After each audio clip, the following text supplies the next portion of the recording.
ইস্তিগফার পড়া, আস্তাগফিরুল্লাহ আস্তাগফিরুল্লাহ অথবা আস্তাগফিরুল্লাহ রাব্বি মিন কুল্লি যামবি ওয়া আতুবু ইলাইহি বারবার পড়ার চেষ্টা করা। কোরআন এবং হাদিসে এই ইস্তিগফার পড়ার অসংখ্য ফজিলতের কথা বর্ণিত হয়েছে। এখানে 7টি ফজিলতের কথা আপনাদের খিদমতে পেশ করতেছি। নাম্বার 1, এই ইস্তিগফার পড়ার দ্বারা আল্লাহ তাআলা বান্দার গুনাহকে ক্ষমা করে দেন, গুনাহ মোচন করে দেন। পবিত্র কোরআনুল কারীমে সূরা নিসার 110 নং আয়াতে আল্লাহ তাআলা ইরশাদ করেন, ওয়া ইয়ামাল সুআন আও ইয়াজলিম নাফসাহু সুম্মা ইস্তাগফিরিল্লাহা ইয়াজিদিল্লাহা গফুরুর রহিমা। যে ব্যক্তি গুনাহ করে অথবা নিজের উপর জুলুম করে অথবা আল্লাহ তাআলার কাছে ক্ষমা চায়, ইস্তিগফার পড়ে, তাহলে সে আল্লাহ তাআলাকে ক্ষমাশীল করুণাময় পাবে, অর্থাৎ আল্লাহ তাআলা তার গুনাহকে ক্ষমা করে দিবেন, গুনাহকে মোচন করে দিবেন। নাম্বার 2, এই ইস্তিগফার দ্বারা আল্লাহ পাক বান্দাকে আযাব থেকেও মুক্ত করে দেন। পবিত্র কোরআনুল কারীমে সূরা আনফালের 33 নং আয়াতে আল্লাহ তাআলা ইরশাদ করেন, ওমা কানাল্লাহু লিয়ুআযযিবাহুম ওয়া আনতা ফীহিম ওমা কানাল্লাহু মুআযযিবাহুম ওয়া হুম ইস্তাগফিরুন। হে নবী, আল্লাহ তাআলা এই জাতিকে শাস্তি দেবেন না যতক্ষণ আপনি তাদের মধ্যে রয়েছেন। আর আল্লাহ তাআলা এমনও নন যে জাতি যদি তওবা ইস্তিগফার করে এরপরেও আল্লাহ তাআলা শাস্তি দিবেন, এমনটি হবে না। অর্থাৎ ইস্তিগফার তওবার দ্বারা আল্লাহ তাআলা ব্যক্তিদেরকে, বান্দাদেরকে শাস্তি থেকে বাঁচিয়ে রাখেন। নাম্বার 3, এই ইস্তিগফার এর মাধ্যমে আল্লাহ তাআলা বান্দার রিজিক বৃদ্ধি করেন এবং নিঃসন্তানদেরকে সন্তান দান করেন। সূরা নূহের 10, 11, 12 এই আয়াতগুলোতে আল্লাহ তাআলা এই প্রসঙ্গটি আলোচনা করেছেন। হযরত নূহ আলাইহিস সালাতু ওয়াস সালাম যখন তার সম্প্রদায়কে ইস্তিগফারের দাওয়াত দিলেন, তখন এটা বললেন, ফাকুল তুস্তাগফিরু রাব্বাকুম ইন্নাহু কানা গফফারা ইরসিলিস সামাআ আলাইকুম মিদরারা। অর্থাৎ, হে আমার সম্প্রদায়, তোমরা আল্লাহ তাআলার কাছে, তোমাদের রবের কাছে ইস্তিগফার পড়ো, ক্ষমা চাও, তিনি ক্ষমাশীল।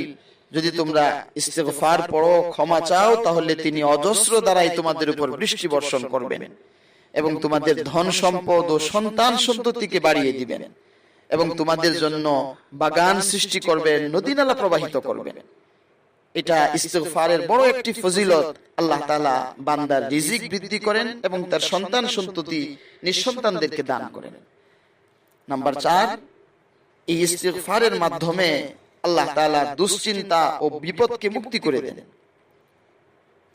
আবু দাউদ শরীফে হাদিস এসেছে, ইবনে মাজাহ হযরত আব্দুল্লাহ ইবনে আব্বাস রাদিয়াল্লাহু তাআলা আনহুর হাদিস, قال رسول الله صلى الله عليه وسلم من لزم الاستغفار جعل الله له من كل ضيق مخرجا ومن كل هم فرجا ورزقه من حيث لا يحتسب। নবী পাক সাল্লাল্লাহু আলাইহি সাল্লাম বলেন, যে ব্যক্তি সব সময় ইস্তিগফার করে, অর্থাৎ আল্লাহ তাআলার কাছে গুনাহ থেকে ক্ষমা চায়, মাপ চাইতে থাকে, আল্লাহ তাআলা তাকে প্রতিটি সংকীর্ণতা থেকে অথবা কষ্টকর অবস্থা থেকে বেরিয়ে আসার সুযোগ করে দিবেন, প্রতিটি দুশ্চিন্তা থেকে তাকে মুক্ত করবেন এবং আল্লাহ তাআলা তাকে এমন স্থান থেকে, এমন উৎস থেকে রিজিক দিবেন যা সে কল্পনাও করতে পারে না। এটা ইস্তিগফারের 4 নাম্বার লাভ। 5ম নাম্বার লাভ হচ্ছে, কিয়ামতের ময়দানে এই ব্যক্তি তার আমল নামাকে ভরপুর পাবে নেকির দ্বারা।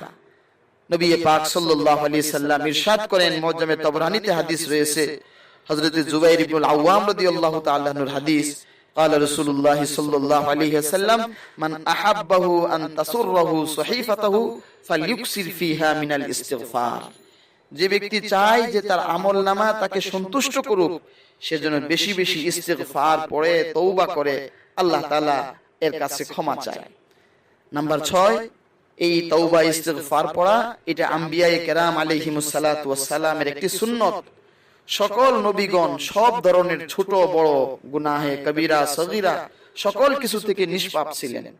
এতদ সত্ত্বেও তারা আল্লাহ তাআলার কাছে ইস্তিগফার পড়তেন। কোরআনের বিভিন্ন জায়গায় এই বিষয়টি বর্ণিত হয়েছে। নবী পাক সাল্লাল্লাহু আলাইহি সাল্লাম হাদিসে বলেন, যা মুসলিম শরীফে এবং ইমাম বুখারী আল আদাবুল মুফরাদ গ্রন্থে নিয়ে এসেছেন, হযরত আবু মালিক রাদিয়াল্লাহু তাআলা আনহুর হাদিস, قال রাসূলুল্লাহ সাল্লাল্লাহু আলাইহি সাল্লাম, ইয়া আইয়ুহান নাস তুবু ইলাল্লাহ ফাইন্নী আতুবু ফিল ইয়াউমি ইলাইহি মিআতা মাররা। হে লোক সকল, তোমরা আল্লাহ তাআলার কাছে তওবা করো, ক্ষমা চাও, নিশ্চয়ই আমি দৈনিক শতবার আল্লাহ তাআলার কাছে ইস্তিগফার করি, ক্ষমা চাই। আর আরেকটি বড় গুণ হচ্ছে এই তওবা ইস্তিগফার পড়া প্রতিটি মুত্তাকিদের বিশেষ গুণ। এটা বোঝা যাবে সে মুত্তাকি কি মুত্তাকি না তার ইস্তিগফার পড়ার দ্বারা। আল্লাহ তাআলা পবিত্র কোরআনুল কারীমে সূরা আলে ইমরানের 135 নং আয়াতে ইরশাদ করেন, ওয়াল্লাযীনা ইযা ফাআলু ফাহিশাতান আও যালামু আনফুসাহুম যাকারুল্লাহ ফাস্তাগফিরু লিযুনুবিহিম। অর্থাৎ মুত্তাকিদের গুণ এটি যে তারা যখন কোনো অশ্লীল কাজ করে ফেলে কিংবা কোনো মন্দ কাজে জড়িত হয়, তাহলে তারা আল্লাহ তাআলাকে স্মরণ করে এবং তাদের গুনাহের জন্য আল্লাহ তাআলার কাছে তওবা করে, ইস্তিগফার